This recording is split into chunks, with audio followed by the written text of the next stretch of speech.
Yung tinatawag nating freedom of speech kasi, yan ay isang protected right under the Constitution. Pag sinabi mong Constitution, yan ang pinakamataas na batas sa bansa. Ganun siya ka-powerful, yung right na yan. Kaya lang, hindi porket may right ka or under the freedom of speech or expression, aabusuhin mo yung ibang tao. Hindi siya absolute. Ibig sabihin, may limitasyon yung right na yan. Right. Sinabi nila, di ba? Sabi mo, na, umayos kayo para di kayo mapupuna. Oo, Tama? oo.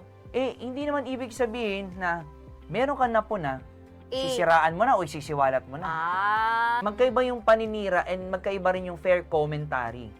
Siguro, attorney, hindi lang sa porket press ka, siguro sa tayong lahat na nasa social media, dapat mag-ingat-ingat din tayo sa mga sasabihin natin. Kaya nga, meron din, alam mo, kung merong responsibility yung mga public figure na ayusin yung kanilang mga kilos, pananamit, tayo din na mga netizens, meron ding responsibility na huwag din magpapakalat ng mga paninira, ng mga fake news. Fake news. Yes, syempre. Alam mo bakit? Cyber libel.